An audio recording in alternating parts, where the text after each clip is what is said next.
Moments ago, the Department of Homeland Security provided an update that 91 innocent souls have now perished.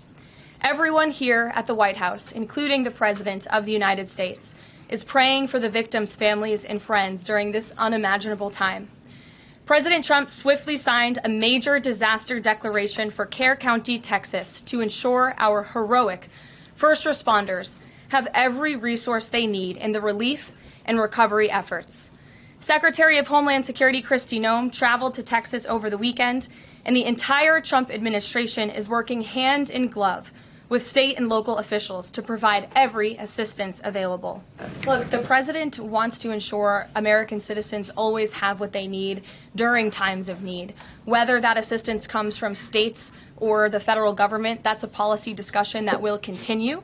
And the president has always said he wants states to do as much as they can, if not more. And in the case of Texas, the state and local officials are doing a tremendous job. And I know the president, Secretary Noem, and the federal government are very proud to be working with them. And the president has promised to give Texas the assistance that they need during this tragic time.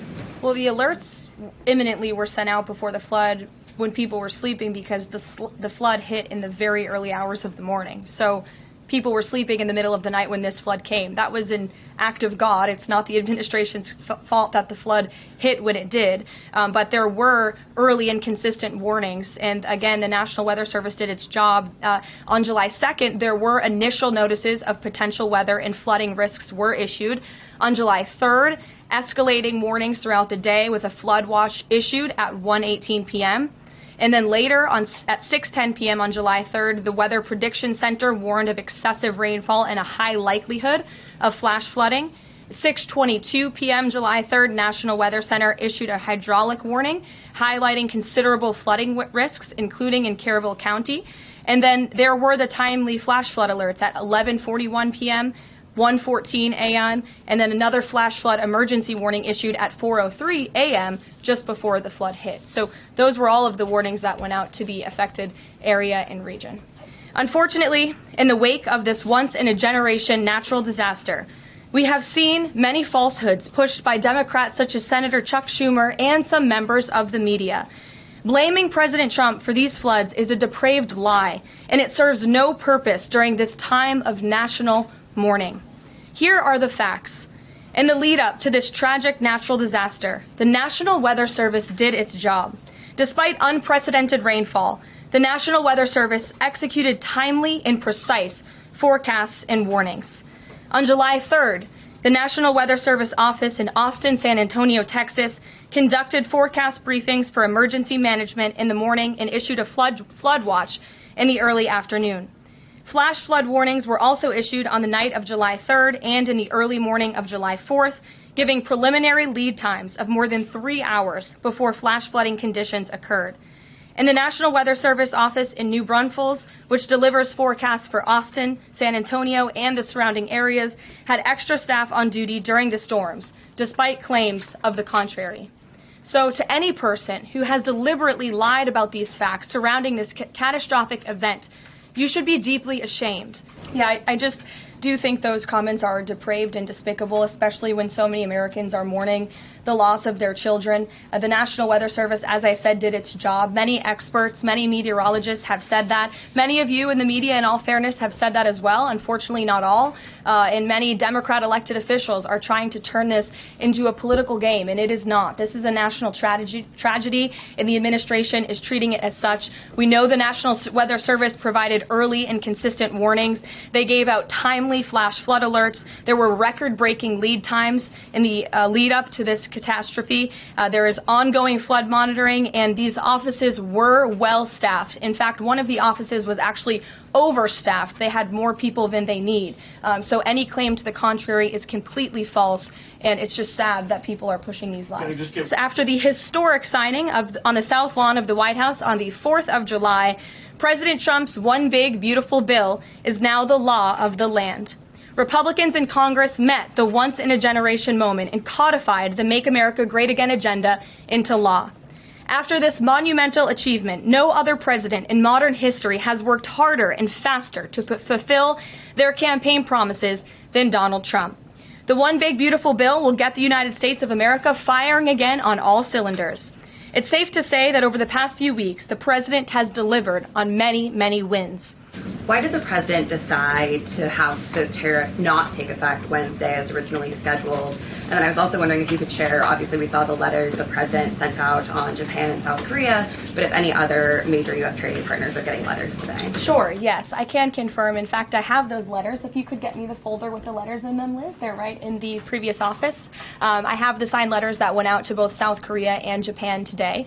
And there will be approximately 12 other countries that will receive notifications and letters directly from the President of the United States. And weeks ago, I stood at this podium and I told all of you that the President was going to create tailor-made trade plans for each and every country on this planet.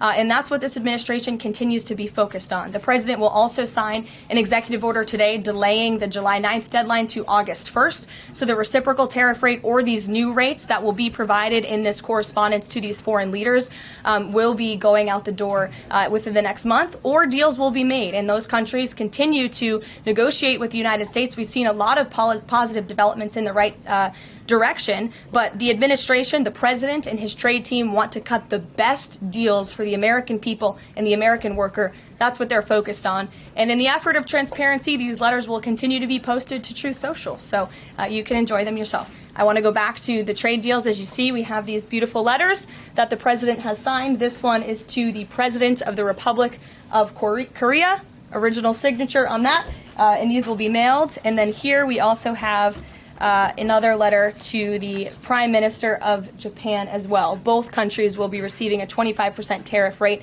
effective on August 1st. An armed shooter today was shot in McAllen, Texas, after opening fire on Border Patrol agents. It comes just days after Democratic Congresswoman Pramila Jayapal recently said she gets, quote, inspired when activists obstruct ICE.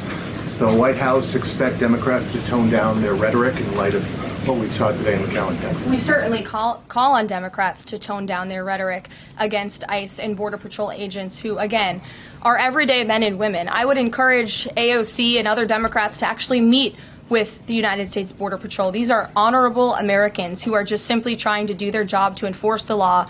They go home to their families every night just like we all do, and they deserve respect and dignity for trying to enforce our nation's immigration laws and to remove public safety threats from our communities.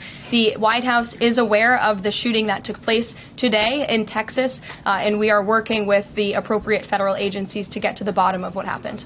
Democrat lawmakers were saying their constituents are calling on them to be more violent when they go to ICE facilities, including, I believe, they want them to shed blood, and that they said that Democrat lawmakers should be willing to get shot themselves. Can you respond to that, and do you have concerns that any of these lawmakers might act on the wishes of their constituents? It's hard to believe anyone with morals in this country or decency would say such a thing. Obviously, the White House condemns that rhetoric, and we condemn violence of any kind. This administration is simply trying to enforce our laws, and we must be a nation of law and order. You cannot simply waltz across our border and live here illegally and expect to stay. We are going to enforce our nation's laws, and the men and women who are doing that are doing so in a respectful way. They are doing so within the confines of the law, and they are just trying to do their jobs. And we condemn any violence or any calls for violence of any kind against any American. DOJ and FBI have now concluded there was no Jeffrey Epstein client list. What do you tell MAGA supporters who say they want anyone involved in Jeffrey Epstein's alleged crimes to be held accountable? This administration wants anyone who has ever committed a crime to be held accountable, and I would argue this administration has done more to lock up bad guys than certainly the previous administration.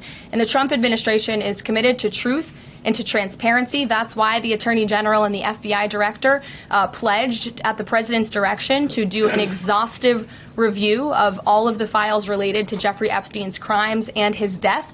And they put out a memo in conclusion of that review. There was material they did not release because, frankly, it was incredibly graphic and it contained child pornography, which is not something that's appropriate for public consumption. But they committed to an exhaustive investigation. That's what they did, and they provided the results of that. That's transparency. Follow up on that, Sure. Caroline.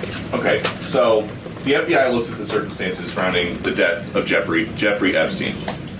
According to the report, this systematic review revealed no incriminating client list. So what happened to the Epstein client list that the Attorney General said she had on her desk? Well, I think if you go back and look at what the Attorney General said in that interview, which was on your network on Fox I've News. got the quote. Go ahead. John Roberts said, DOJ may be releasing the list of Jeffrey Epstein's clients. Will that really happen? And she said, it's sitting on my desk right now to review. Yes, she was What? saying the entirety of all of the paperwork, all of the paper in relation to Jeffrey Epstein's crimes. That's what the Attorney General was referring to, and I'll let her speak for that. But again, when it comes to the FBI and the Department of Justice, they are more than committed to ensuring that bad people are put behind bars. They have an operation going on right now called Summer Heat, which has our murder rate trending in the lowest direction in United States history. Their emphasis on violent crime and locking up violent criminals has led to the arrest of 14,000 violent criminals. That's a 62% increase from the same time period last year. So this Attorney General and the FBI Director are committed to putting bad people behind bars where they belong. They promised an exhaustive review. That's what they did. For any further details, I would refer you to the Department of Justice.